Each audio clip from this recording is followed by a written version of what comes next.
Il a été journaliste, et notamment journaliste sportif. Il est aussi poète. Il est organisateur de salons, dont le Salon du Livre d'Elancourt. C'est Bernard Delattre. Bonjour. Merci Patrice de m'accueillir. Vous allez bien? Ça va? Ça va, ouais, ça va bien. Alors, on va parler. Évidemment, vous avez une actualité un peu chargée parce que il va y avoir le Salon du Livre d'Elancourt dont vous vous occupez depuis quelques années, qui aura lieu le 10 décembre prochain. On va en parler dans quelques instants. Mais c'est vrai que vous avez fait... disait beaucoup de choses, c'était journaliste sportif. On parlera de sport tout à l'heure, puisque c'est un élément important. Puis comme il va y avoir aussi les Jeux Olympiques sur ce territoire, donc c'est important. Mais vous êtes aussi poète et vous publiez un nouveau recueil de poèmes. C'est pas le premier, hein? C'est le troisième. Alors, quand le petit enfant paraît, hein? Alors, il y avait une pièce qui s'appelait Lorsque l'enfant paraît, qui racontait un peu les déboires à l'époque de ce qu'on appelait les filles mères, hein, une pièce d'André Roussin.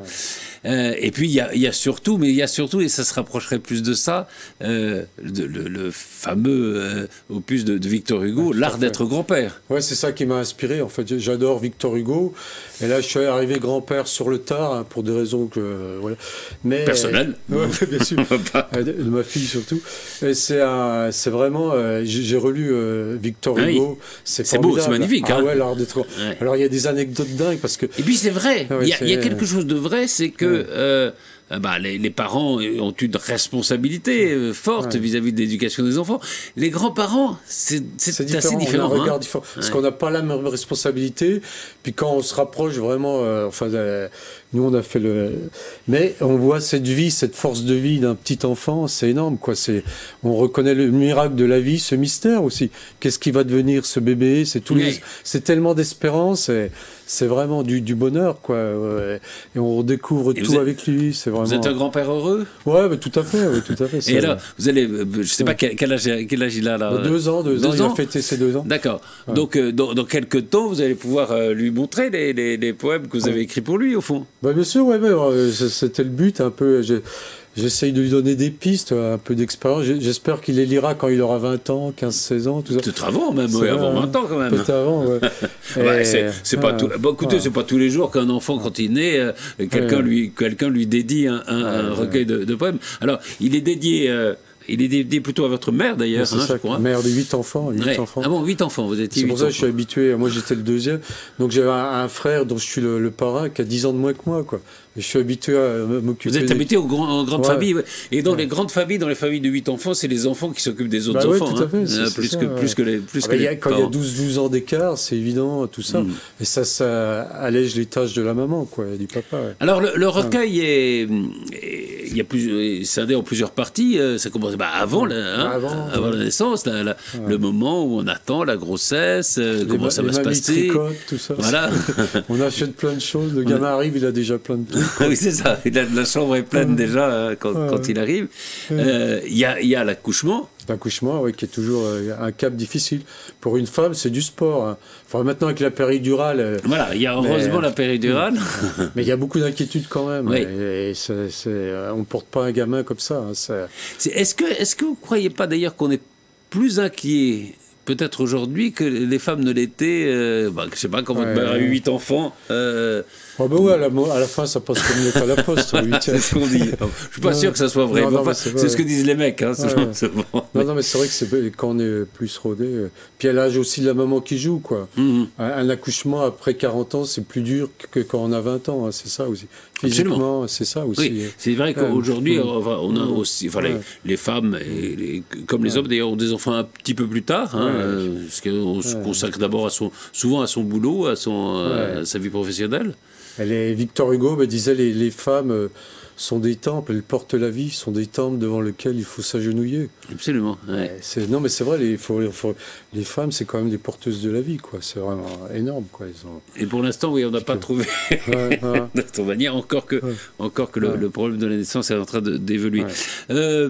Qui sont vos maîtres à penser en matière de poésie, vos poètes de chevet? Victor Hugo, hein. Oui. Et j'aime bien aussi les poètes Blaise Cendrars et Guillaume Apollinaire. les poètes, on dit toujours les magnifique, poètes. Les voyageurs, alors. Ouais, et puis des gens engagés. Oui, on dit les poètes, c'est des gens doux, des rêveurs, mais aussi bien Guillaume Apollinaire que Blaise Cendrars, engagés volontaires en 14-18. Et tous deux étaient étrangers. Guillaume Apollinaire était polonais, c'est pas son vrai nom. Et pareil, Blaise Cendrars, son vrai nom, c'est Frédéric Sauzer, nationalité suisse. Ils n'étaient pas obligés d'aller en 14-18. Eh ben, ils y sont allés par amour de la France et de ce qu'elle représentait. On voit ce qu'à l'époque représentait la France. C'était vraiment le symbole du pays de la liberté. Et les gens étaient prêts à mettre leur vie dans la balance pour défendre ces valeurs de liberté. Ça a changé malheureusement. Et puis c'est des poètes qui ont changé quand même... ah oui, à la face de la poésie. À la fin, tu es là de ce monde ancien, hein, c'est Apollinaire, et le transsibérien de. Ah bah oui, c'est magnifique. Ah bah, il a bougé les lignes de l'écriture. Il a bougé totalement les lignes. Puis avant, il avait fait Pâques à New York, oui, fantastique, Pâques à New York, avec les migrants. Oui. Quand je disais que c'était un voyageur, un peu plutôt, Blaise Cendrars. Tout jeune, il est allé en Russie, absolument, avec un vendeur de bijoux, on fait une histoire. Oui, après, il a une vie de roman. Enfin, puis il a décrit la guerre de 14-18 de façon phénoménale. Il raconte dans les tranchées, alors par exemple la main coupée, il dit le gars voilà il fait c'est un Italien, il est hop, et puis après ça se termine une page et demie après. On a vu la moitié du corps emporté par un obus, tout que ça. Puis lui-même a perdu le bras droit à l'attaque d'un phoque. Absolument. Et ce qui est fort aussi, c'est qu'il avait fait quelques années avant un poème où il disait qu'il rêvait que ses mains s'envolaient. Et ça arrivait dans la réalité. Dans la réalité. C'est énorme. Souvent, les poètes voient les choses avant qu'elles n'arrivent. Hein. Je pense, oui, ils ont des connexions. Il y a quand même... Victor Hugo était un visionnaire. Hein. Absolument. Il avait prévu le tunnel sous la Manche, il avait prévu les guerres franco-allemandes. Il a défendu l'Europe aussi. Ouais, dès 1840, il avait dit qu'il faut faire les États-Unis d'Europe. Absolument. Les Américains, ce qu'ils ont fait, c'est top. Il faut que l'Europe fasse ça. Ouais. Et si on l'avait écouté, on n'en serait peut-être pas où on en est. Non, c'est vrai que c'était... Et en plus, il a eu une vie politique assez mouvementée. Il a commencé à droite, il a fini à gauche. Son enterrement, c'est quand même quelque chose de fabuleux avec les prostituées qui... Il paraît qu'il y avait plus de monde que pour Johnny, quoi. Ah oui, il y avait plus de monde. Et puis les prostituées faisaient des prix. Ouais, c'est ça, parce qu'il défendait le peuple. En hommage à Victor. Il a créé des beaux personnages de prostituées.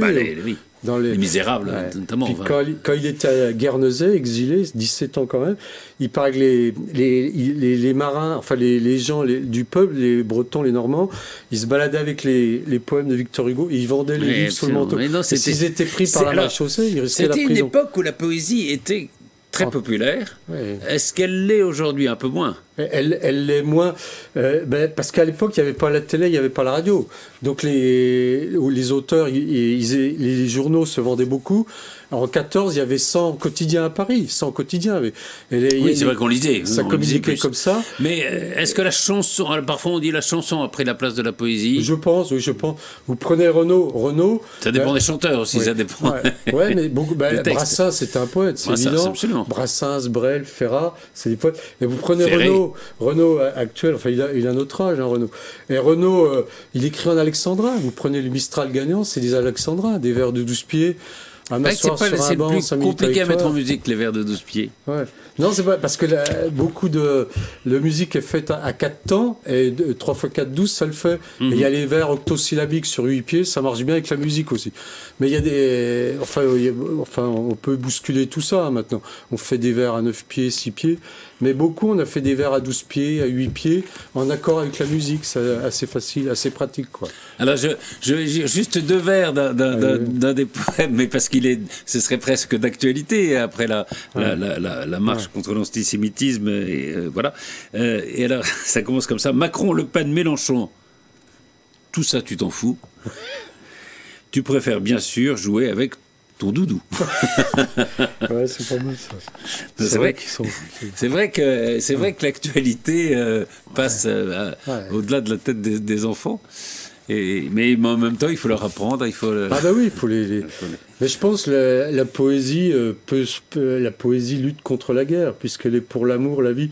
Beaucoup de poètes, c'est l'amour qui chantent. Vous prenez Baudelaire, c'est de l'amour. Rimbaud, pareil, c'est des poèmes d'amour. Hein. Absolument. Et puis, cette phrase, au propos des enfants, vous riez comme le printemps et vous pleurez comme l'aurore. Ah, ça, c'est Victor Hugo. C'est vrai, hein. Ouais, c'est vrai, ça.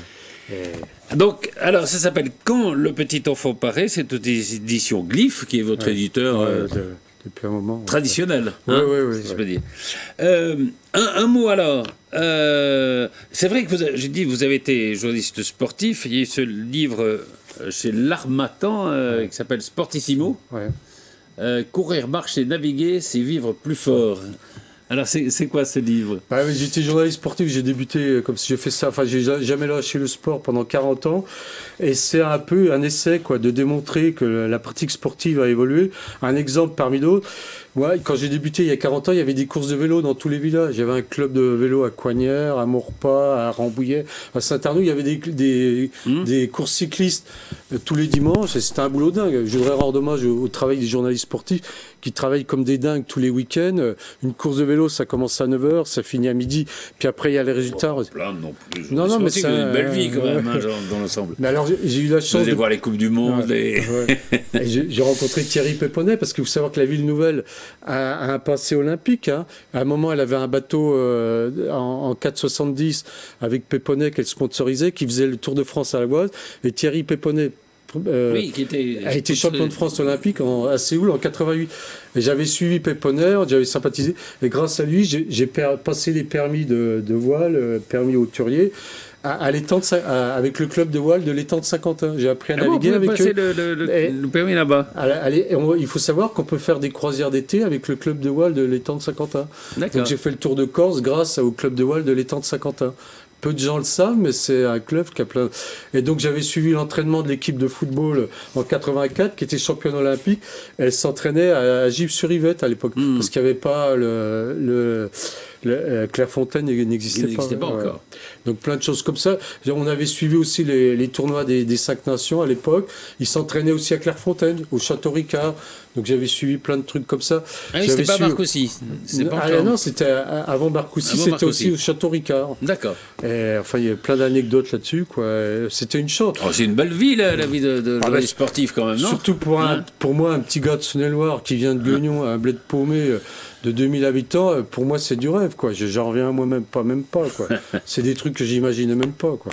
Alors, et on va parler assez vite parce qu'il ne reste plus beaucoup de temps du Salon d'Elancourt. Alors, le Salon du Livre, qui existe depuis 6 ans, au départ, il a été lancé par les Amis du Passé d'Elancourt, qui font aussi les vignes. Depuis 30 ans, on fait de la vigne. Et un peu de vin? Ouais, on fait du vin. Et du vin d'Elancourt, il est bon?